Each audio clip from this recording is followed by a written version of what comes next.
अभी भले आपको कुछ भी लग रहा हो कि भैया ये तो ऊपरी बातें हैं या ये हमारे लिए इतनी रिलेटेबल नहीं होंगी, बट मैं आपको बताता हूं genuinely students make these mistake. ये वाले बच्चे भी पूरा सिलेबस करके बैठे हैं, ये वाले बच्चे भी पूरा सिलेबस करके बैठे हैं। तो ऐसा क्या है कि कुछ बच्चे जो पूरा सिलेबस करके बैठे हैं उनके 87, 88, 89 आ रहे हैं, और कुछ बच्चे जो पूरा सिलेबस करके बैठे हैं उनके 99, 100, 98 आ रहे हैं। ऐसा इनमें क्या लगे, ऐसी कौन सी हैबिट्स अपनाते हैं? देखो, जिंदगी में अगर कुछ बड़ा करना तो पहले तो छोटा सोचना छोड़ दो। भैया मेरे से तो हो ही नहीं पाएगा, भैया मैं तो सिर्फ 30 नंबर ला सकता हूं, भैया 100 में से 100 में कैसे लाऊंगा, भैया मैं तो मेरे आपकी जिंदगी में सबसे बड़ा कलंक हूं। आप कलंक नहीं हो। अगर मान लो कि कोई कलंक है अपने आपकी जिंदगी पे तो उसको रियलाइज नहीं होगा, वो तो जो करना है भाई करते जाएगा, सारे खटकरम करेगा। तुम रुक के रियलाइज कर पा रहे हो कि हाँ यार मेरे माँ बाप भी कुछ हैं, मेरे को उनकी जिंदगी में कुछ करना है, तो तुम कलंक तो नहीं हो भाई, थोड़े से तुम उससे बेटर कैटेगरी में हो, तो अपने आपको कलंक मत बुलाया करो, ठीक है?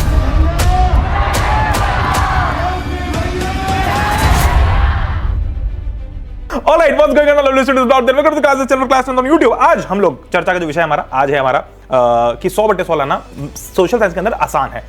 प्रैक्टिकल स्ट्रैटेजी दूंगा, ये नहीं आऊंगा ओ हो वन शॉट कर लो लेक्चर्स, नहीं। देखो ये तो तुम्हें पता है कि कैसे। मैं आपको बताऊंगा कि मार्क्स एक्चुअली कटते कहां हैं, और जुलाई से स्टार्टिंग से हम ऐसी कौन सी चीजें अपनाएं जिससे कि हमारे मार्क्स बाद में कटने के चांसेस बहुत कम हो, ठीक है?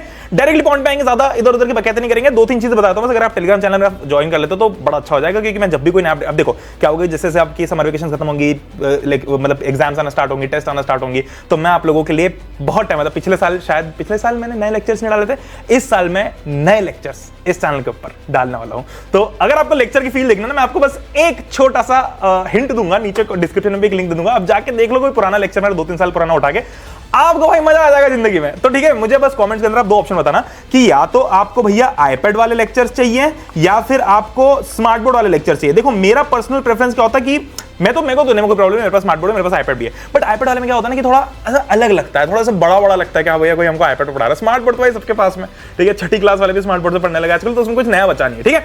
चलो कमिंग टू द पॉइंट, 100/100 लाना सोशल साइंस में इजी है, बहुत सिंपल है। देखो ध्यान से सुनना, ऐसा नहीं भैया कि अपन सिर्फ बकैती के मोड में आ गए हैं और अपन तो भैया जब ऊपर से देख लेंगे।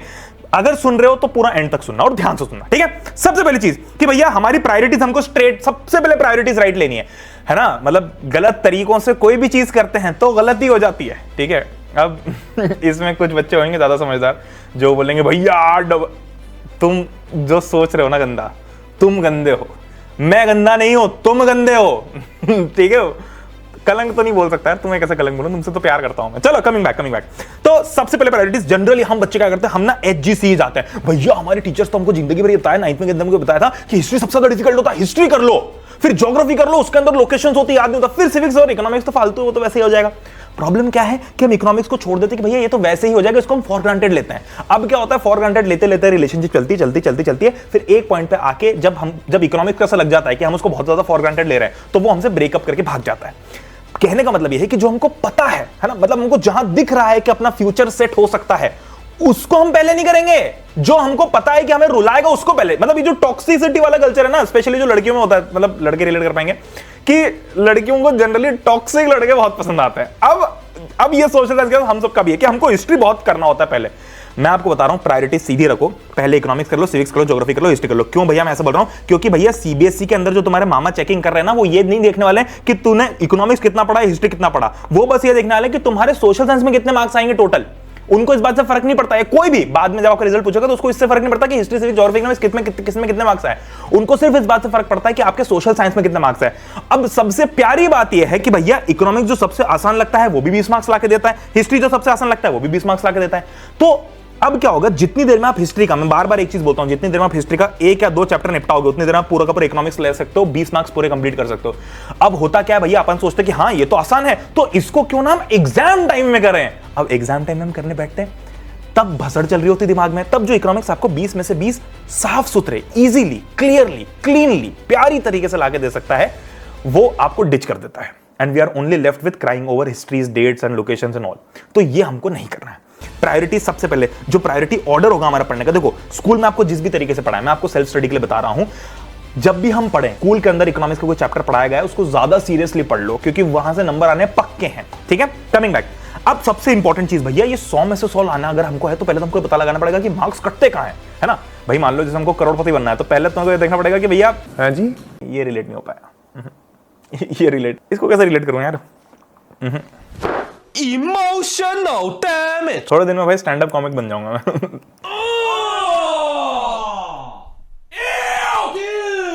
ऐसा मुझे लगता है। मतलब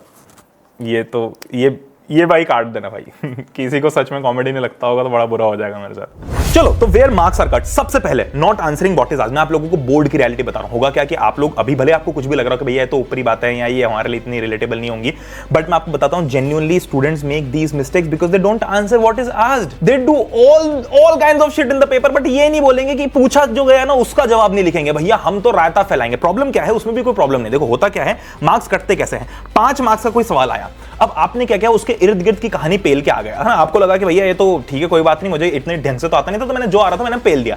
अब प्रॉब्लम यह है कि आपके उस पेला पेली के चक्कर में आपने जो चेकर है ना, उसको आपके पूरा आंसर से रत्ती भर फर्क नहीं पड़ता। आपको क्या लगता है, वो बैठ के इतनी मोटी मोटी जो मतलब इतनी सारी इतने बंडल में जो उसको कॉपीज चेक करनी एक घंटे में, वो क्या एक आंसर एक लाइन रीड करेगा बैठ के?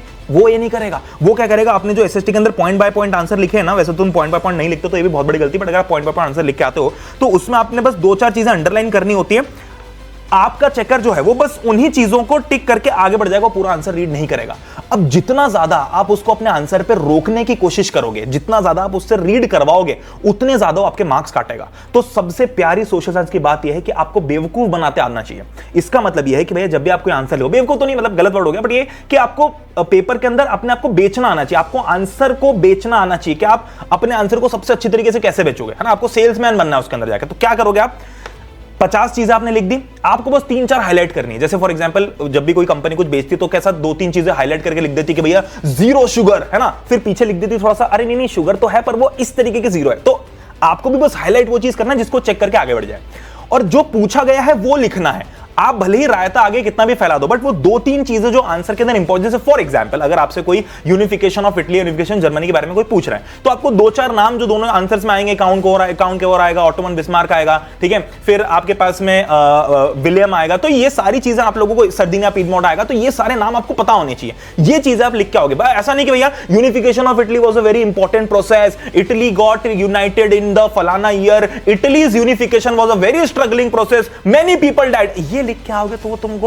तुम्हें भले के लिए दान दे के आधा 1 मार्क्स दे देगा, बट पूरे मार्क्स नहीं देगा। दूसरा, इग्नोरिंग हाई आरओआई टॉपिक्स, यानी कि इकोनॉमिक्स ऐसी कोई चीजें, फॉर एग्जांपल कोई चैप्टर बहुत आसान होता है, हम उसको सोचते हैं भैया तो आखिरी में कर लेंगे, है ना। ऐसा नहीं करना।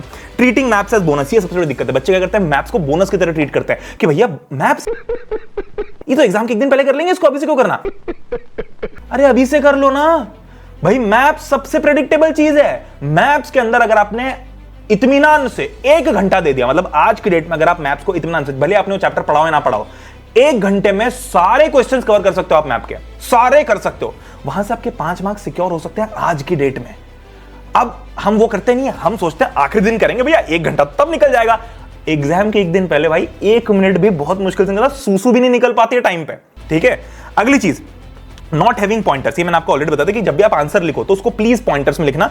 अब जो बच्चे नहीं करते हैं उनके मार्क्स डेफिनेटली कट होते हैं। देखो, एक तो ये सिंपल शब्दों में, एक तो आपके मार्क्स कब कट सकते हैं, जब आपने आंसर ही गलत लिखा है ना, या फिर तब हो सकता है, या फिर आपने आंसर लिखा ही नहीं है, आपको आता ही नहीं है। भाई इन 2 केसेस में मार्क्स कट हो सकते हैं। तो ये तो हम सबको पता है, पर हमें आते हुए भी कई बार क्या होता है कि हमको आता सब कुछ है, हमारा सारा सब कुछ क्लियर हो चुका है, फिर भी हमारे मार्क्स कट रहे हैं, तो वो इन कारणों की वजह से कटते हैं। आई बात समझ में? बहुत बढ़िया। अब सबसे पहले हम एक एक करके स्टार्ट करते हैं, है ना। मैं फटाफट आप लोगों को बता दूंगा। इकोनॉमिक्स के अंदर सबसे पहले start, please come on, please start with economics. ढंग से अगर पढ़ना है तो हिस्ट्री पढ़ने मत जाओ, रो दोगे तुम। इकोनॉमिक्स से स्टार्ट कर लो, आसानी से होगा, और आप जितनी देर में हिस्ट्री का एक चैप्टर निपटाओगे, मैं कह रहा हूं कि तुम स्कूल से भी आगे निकल जाओ इकोनॉमिक्स में। क्या दिक्कत है, निकल जाओ ना स्कूल से आगे। हमको कौन से स्कूल के सगे पड़े भाई, आगे बढ़ो इकोनॉमिक्स में, 4 चैप्टर निपटा डालो पूरे के पूरे, ठीक है। टारगेट रखो कि हम सितंबर तक पूरा फिनिश कर पाए। इससे क्या होगा कि एटलीस्ट सितंबर के महीने में आपके 20 मार्क्स सिक्योर हो चुके होंगे आउट ऑफ 80। अब मैं ऐसा मान लूं कि आपने बाकी थोड़े बहुत चैप्टर्स पढ़े होंगे, तो आपने कहीं ना कहीं वहां से भी 20-40 मार्क्स सिक्योर किए होंगे, तो आपके करीब करीब 40 से 50 मार्क्स सितंबर में सिक्योर हो जाते हैं, if you do economics right, अगर आप स्मार्टली प्ले करते हो तो, ठीक है। अब देखो, मैंने ना नीचे येलो में, देखो बेसिकली मैं हमेशा तो क्या करता हूं, हाथ से लिखता हूं, है ना, पर मेरी क्या हैंडराइटिंग कुछ ज्यादा ही गंदी हो गई है, ऐसी गंदी हो गई कि मुझे समझ में नहीं आती है। पर देखो भाई, जितने भी दुनिया के महान लोग हैं उन सबकी हैंडराइटिंग खराब होती है ना। बहुत सारे लोग हैं जिनकी हैंडराइटिंग खराब होती है। गांधी जी की हैंडराइटिंग भी खराब थी, और मुझे क्यों तोड़ा? बड़े बड़े लोगों, इलॉन मस्क को उठा के देखो तो आपको हैंडराइटिंग तो अच्छी मिलेगी नहीं, है ना। तो मुझे मत वो समझो, बट समझ लो कि भाई जिन लोगों का दिमाग थोड़ा अच्छा होता है उनकी हैंडराइटिंग थोड़ी खराब होती है, और उसकी परमिशन दी जानी चाहिए बाय सोसाइटी, ठीक है। कमिंग बैक, तो सबसे पहले, है ना, जुलाई में हमको क्या करना है, तो जो मैंने ऊपर व्हाइट में लिखा है ना, दैट मींस की बेसिक ओवरऑल सब्जेक्ट स्ट्रेटजी, और जुलाई के पर्टिकुलर मंथ में हमको क्या करना है वो मैंने नीचे येलो में लिखा हुआ है, ठीक है। मैंने स्लाइड भी ऐसी बनाई है सिंपल, जैसे आपको थोड़ी एस्थेटिक भी लगे और थोड़ा मजा भी आया सुनने में कि भाई ठीक है हमने समझ लिया। नंबर से याद रखने की कोई जरूरत नहीं। इकोनॉमिक्स के अंदर कई बार जैसे क्या होता है, डेवलपमेंट चैप्टर के अंदर जो हम देखते तो भैया वो ह्यूमन डेवलपमेंट इंडेक्स या उसके अंदर फिर नंबर्स लिखे होते हैं ना, कि बिहार का ये, कर्नाटक का ये, वो कुछ भी याद करने की जरूरत नहीं है। आपके नंबर्स आपसे एग्जाम में नहीं पूछे जाएंगे, आपको एग्जाम में केस स्टडी के अंदर टेबल बना के दी जाएगी और आपको बस उसके ऊपर आंसर देना, तो आपको नंबर अलग से याद करने की जरूरत नहीं है। और सबसे अच्छी खास बात यह है कि आप इसका इकोनॉमिक्स का एक चैप्टर एक सिटिंग में कंप्लीट कर सकते हो। अब इत्मीनान से धीरे धीरे रीड करके पढ़ना है इसको, ऐसा नहीं कि भैया हम ऊपर ऊपर से बस निपटा रहे हैं, ठीक है। अगली चीज है ना, अब जैसे फॉर ये मैं बता चुका हूं, मैंने वैसे अगला, अब जैसे मैंने जो वाली बात बतानी थी तो मैं यहां पर लिखने वाला था, ठीक है। इकोनॉमिक्स के अंदर आपको कैसे याद करना है, तो कोई भी टेबल वगैरह हो, कुछ भी ऐसा हो तो उसको आपको पूरी तरीके से याद करने की जरूरत नहीं है। आप बस चैप्टर को बहुत स्लोली रीड करो और इत्मीनान से फील लेके रीड करो, because you have ample amount of time, ठीक है। नेक्स्ट, इकोनॉमिक्स के अंदर 4 चैप्टर है, चारों ईजी है, तो मतलब मैं वैसे कैरेक्टराइज करने वाला था कि इजी कौन से होंगे। सबसे पहली बात तो ये डेवलपमेंट चैप्टर ईजी है ना। अगर मैं अच्छा कंपैरेटिवली बोलूं कि भाई इकोनॉमिक्स के अंदर भी सबसे ईजी कौन सा है, तो सबसे ईजी आपका निकल के आ जाएगा मनी एंड क्रेडिट, फिर थोड़ा मॉडरेट हो जाएगा, थोड़ा मॉडरेट हो जाएगा, और ग्लोबलाइजेशन ये भी इजी ही है। इसके अंदर मात्र 2 टॉपिक्स है जो कि आपकी फाइनल एग्जाम के अंदर आएंगे, ठीक है। अब आते हैं भैया सिविक्स के ऊपर। Civics is easy to score, बस ये कि कुछ चैप्टर के अंदर आपको थोड़ी सी रिमेंबरिंग करनी पड़ेगी। वो कौन से चैप्टर्स भैया, वो ये वाले चैप्टर्स हैं, ठीक है। कौन से चैप्टर से, वाले चैप्टर्स हैं। इसमें आपको थोड़ी रिमेंबरिंग करनी पड़ेगी, इसमें आपको थोड़ी सी रिमेंबरिंग करनी पड़ेगी कि भाई पॉलिटिकल पार्टी कब बनी थी, कहां बनी थी, क्या ईयर था, किसने बनाई थी, वो सब चीजें याद रखनी पड़ेंगी। आउटकम्स ऑफ डेमोक्रेसी इसका अकेला थोड़ा सा मॉडरेट चैप्टर है, बाकी सारे चैप्टर आसान है। ये भी थोड़ा सा मॉडरेट चैप्टर है, बट ये मॉडरेट इसलिए क्योंकि ये लेंदी है ना, क्योंकि ये लेंदी है इसलिए मॉडरेट है। अदरवाइज ये चैप्टर आसान है। रोजमर्रा की जिंदगी में जेंडर, रिलीजन, कास्ट हम देखते हैं कि कैसे नेता भड़काते हैं, है ना, काम तो कोई करता नहीं है, ठीक है। हम जेंडर बायस भी देखते हैं कि भाई कैसे इंडिया एक पेट्रियार्कल सोसाइटी, उसके ऊपर ही कहानी इसकी लिखी हुई है।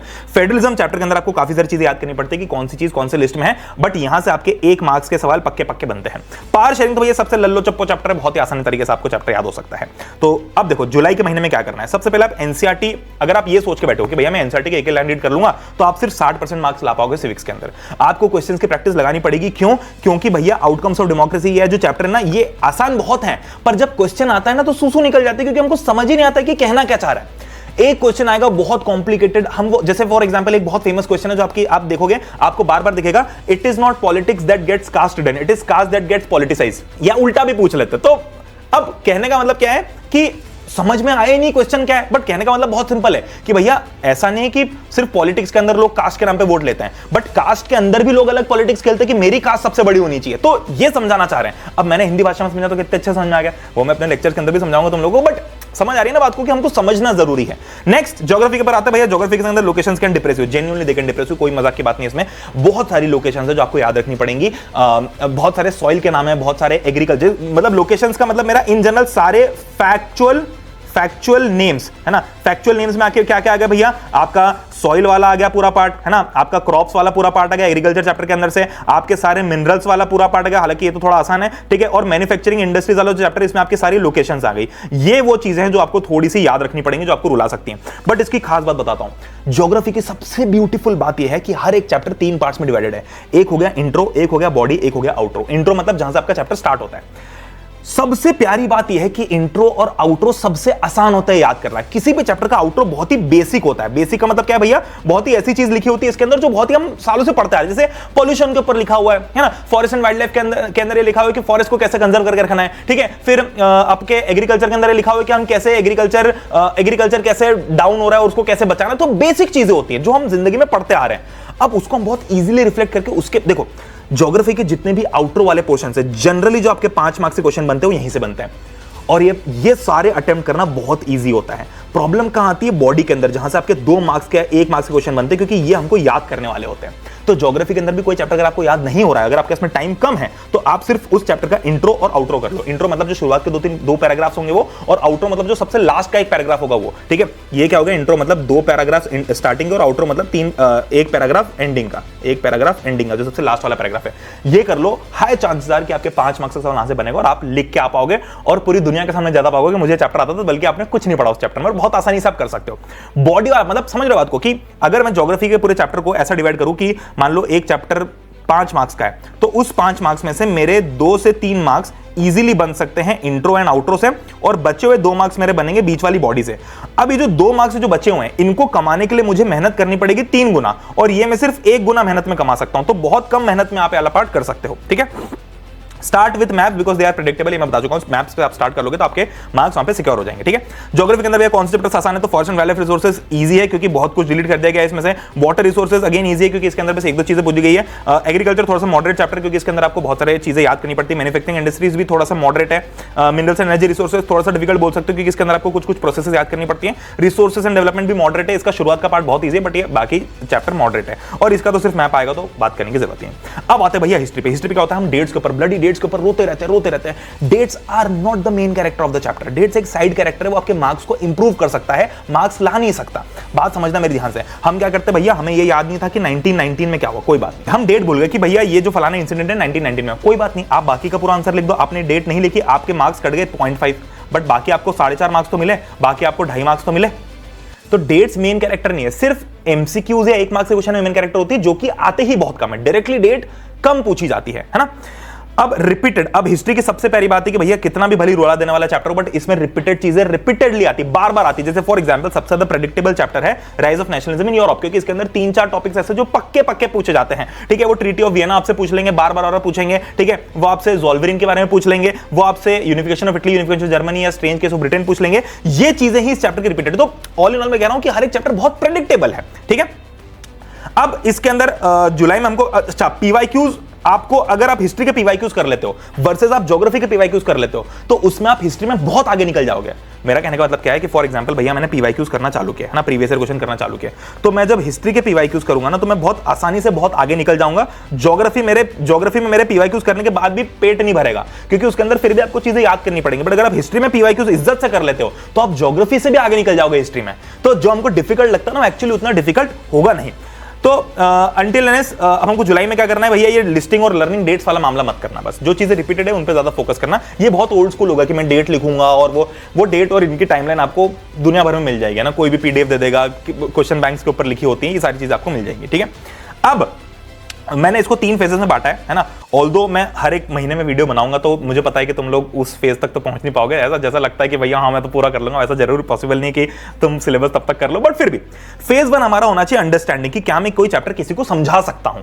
जब भी आप चैप्टर को इस तरीके से पढ़ते हो कि क्या मैं किसी और को समझा सकता हूं तो आप बहुत अच्छे से उसको ग्रास्प करते हो। तो इस तरीके से हमको अगले 2 महीने पढ़ाई करनी है, आराम से करनी है, जल्दीबाजी में चैप्टर्स कंप्लीट नहीं करना। ऐसा नहीं करना भैया कि मैं ना हाफ ईयरली के टाइम पढ़ूंगा और हाफ ईयरली के टाइम पे ही मैं जितने भी चैप्टर आ रहे होंगे 10 चैप्टर आ रहे होंगे 10 के 10 निपटा लूंगा। मेरी जान, वो जैसी हाफ ईयरली खत्म होगी ना आपकी, हाफ ईयरली के अगले दिन आप 10 के 10 भूल जाओगे। हमको ऐसा काम नहीं करना है। मैं कह रहा हूं हाफ ईयरली के 2 दिन पहले भले आप स्पीड से पढ़ लो बट उसके पहले अभी भले आप 2 चैप्टर करो, 3 चैप्टर करो, पर इस तरीके से करो कि भैया वो चैप्टर में तुमसे अच्छा कोई हो ही ना। मैं कह रहा हूं भैया कम चैप्टर करो, लेस चैप्टर्स करो, पर इज्जत से करो, पूरी तरीके से करो कि आप किसी को समझा पाओ। अगला फेज है अक्टूबर से नवंबर में, जहां पर आप अपने आंसर्स को लिखना चालू करते हो और बैकलॉग क्लियर करते हो। आपको अपनी आंसर प्रैक्टिस बहुत अच्छी करनी है, आपके आंसर राइटिंग बहुत अच्छी होनी चाहिए, उससे आपकी 2 चीजें इंप्रूव होंगी। एक तो भैया आपकी स्पीड इंप्रूव होगी और दूसरा आपको लिखने का तरीका आएगा, वे ऑफ राइटिंग आएगा कि भैया कैसे आंसर को प्रेजेंट करना है। अब ये बाद की बातें हैं ना, तो ये मैं आप लोगों को अभी बता रहा हूं इसलिए कि आइडियल सिचुएशन में ऐसा होना चाहिए, बट मुझे पता है 99% बच्चे ऐसा नहीं करेंगे। वैसे अगर तुमको लगता है, अगर तुम वीडियो में आता अगर तुमको लगता है कि नहीं भैया मैं तो करूंगा, तो नीचे कमेंट करके बताओ कि हाँ भैया मैं तो कर लूंगा, ये कोई और करे ना करे, ठीक है। फेज 3 आपका दिसंबर से फरवरी, जिसमें आपको रिवाइज करना है, प्रैक्टिस करना है, प्रैक्टिस और ज्यादा से ज्यादा मॉक टेस्ट। मॉक टेस्ट का मतलब क्या होता है भैया, सैंपल पेपर, ठीक है, सैंपल पेपर देने हैं, ठीक है। अब भैया 90% वाले कुछ बच्चे ऐसे होते हैं जिनके एसएसटी के अंदर कुछ 87, 88 है ना, 89 या फिर 90 मार्क्स आते हैं, और कुछ बच्चे ऐसे होते हैं जिनके 99, 98 या 100 मार्क्स आते हैं। इन दोनों में क्या डिफरेंस होता है भैया, ये मुझे बता दो। 3 हैबिट्स का डिफरेंस होता है। ऐसा नहीं कि देखो, एक तो ये होगा कि भैया अगर तुमने कोई चैप्टर छोड़ ही दिया तब तो तुम इस कैटेगरी में आ जाओगे, बट ये वाले बच्चे भी पूरा सिलेबस करके बैठे हैं, ये वाले बच्चे भी पूरा सिलेबस करके बैठे हैं। तो ऐसा क्या है कि कुछ बच्चे जो पूरा सिलेबस करके बैठे हैं उनके 87, 88, 89 आ रहे हैं, और कुछ बच्चे जो पूरा सिलेबस करके बैठे हैं उनके 99, 100, 98 आ रहे हैं। ऐसा इनमें क्या लगे, ऐसी कौन सी हैबिट्स अपनाते हैं? सबसे पहले वो लिख के प्रैक्टिस करते हैं, सिर्फ पढ़ के नहीं। अगर आप लिख के प्रैक्टिस करते हो तो आपके आंसर्स एक्यूरेट हो जाते हैं विद टाइम। दूसरी हैबिट कि भैया वो मैप्स को बोनस नहीं, गारंटी ट्रीट करते कि हाँ यहां से तो मेरे मार्क्स पक्के बनेंगे तो इसको मैं सही से कर लूं। तुम क्या करोगे, जो 87, 88 वाले ना, वो मैप्स को छोड़ेंगे आखिरी के 1 घंटे के लिए कि भैया एग्जाम के सुबह हम 6 से 7 में मैप्स कर लेंगे। अभी कर लो 5 मार्क्स, देखो जहां से पक्के, भाई मुझे पता है कि मैप के अंदर भैया ये 4-5 क्वेश्चन है, इसके अलावा मैप में कुछ आ ही नहीं सकता, तो पहले मैं ये सिक्योर करके बैठ जाऊं। फिर नेक्स्ट तीसरी हैबिट है कि वो सब्जेक्ट्स को इक्वली ट्रीट करते हैं। वो ये नहीं रोते कि भैया मैं तो हिस्ट्री के पीछे रोता रहूंगा और इकोनॉमिक्स जाए भाड़ में, इसको तो मैं आखिरी में कर लूंगा। वो इकोनॉमिक्स पहले निपटा डालते हैं ताकि उनके मार्क्स वहां से सिक्योर हो जाए, ठीक है। तो दैट बीइंग सेड मैं आप लोगों के लिए क्या करूंगा, मैं आप लोगों के लिए सबसे पहले तो नए लेक्चर्स लेके आऊंगा, और एक और चीज, पढ़ ले स्निपेट्स वापस आने चाहिए कि आप जिन बच्चों को नहीं पता पढ़ ले स्निपेट्स क्या है, मैं आप लोगों को डिस्क्रिप्शन में लिंक दूंगा स्पॉटिफाई की, है ना। आप एक बार उसको जाके सुनना। ये 3 साल पहले हमने चालू किया था कि हम स्पॉटिफाई के ऊपर 10 मिनट में, मतलब मेरी जो, मतलब मैं आवाज को थोड़ा ऐसा वो करके फील लेके तुम लोगों को, तुम ईयरफोन्स लगाओ, आंख बंद करना और उन स्निपेट्स को सुनना। 3-4 चैप्टर्स के अपलोडेड होंगे स्पॉटिफाई के ऊपर। हमने स्पॉटिफाई पे पॉडकास्ट की तरह स्टार्ट किया था उसको। उसके अंदर 10 मिनट में पूरा चैप्टर बहुत ही फील के साथ रिवाइज होता है। तो क्या वो चीज आपको वापस चाहिए, मुझे कमेंट्स के अंदर बताओ। फिलहाल इस वीडियो को करते हैं। Thank you very much, love you all. I hope कि आप सभी के सिस्टम में 100 में से 100 हैं। 3 चीजें आपको करनी है, चैनल को सब्सक्राइब नहीं किया तो सब्सक्राइब कर लो, बेल आइकन दबा दो, ताकि आपको ऐसे बढ़िया और इंपॉर्टेंट और जेन्युइनली क्वालिटी और मतलब समझ रहे हो, ऐसा भड़काऊ पिचकाऊ वीडियोस ना मिले, जेन्युइन काम की वीडियोस मिले कि एक वीडियो आ रहा है पर हाँ मैं ये वीडियो देख रहा हूं तो मेरे सच में वैल्यू ऐड हो रही है। दूसरा, टेलीग्राम चैनल ज्वाइन कर लेना, क्योंकि ये जो मैंने आप लोगों को पूरा रायता दिखाया यहाँ पर, ये पूरा जो स्लाइड मैंने आप लोगों को बताई है इसके अंदर आईपैड के अंदर, ये सारी मैं टेलीग्राम के ऊपर भी डाल दूंगा। प्लस जो भी अपडेट्स होते हैं टेलीग्राम पर डालना बहुत ईजी होता है और आपको नोटिफिकेशन मिल जाएगा कि प्रणय भैया कुछ नया ला रहे हैं, कुछ वीडियो है, कुछ इंपॉर्टेंट नोट्स वगैरह जो भी है। तीसरा, स्निपेट्स लाने के लाने कमेंट्स कर दो, और जो भी मैंने कमेंट करने को बोला कर दो। और चौथा, एक बोनस, अगर आप इंस्टाग्राम चलाते हो तो मुझे फॉलो कर सकते हो @कौन प्रणय। आज की सभा को होता है समाप्त। Thank you very much. अगला वीडियो कौन सा चाहिए कमेंट्स के अंदर बताना, मैं वो वीडियो लेके आऊंगा। Love you all, bye bye bye bye. और 100 में से 100 लेके आ जाएंगे। और सुनो, बड़ा इंसान बनना है ना तो छोटा सोचना बंद कर दो कि भैया मेरे से तो हो ही नहीं पाएगा, सब हो जाएगा। I trust you, you will make it 110%। अगर तेरे 100 में से 100 नहीं आए तो किसी के बाप के नहीं आएंगे।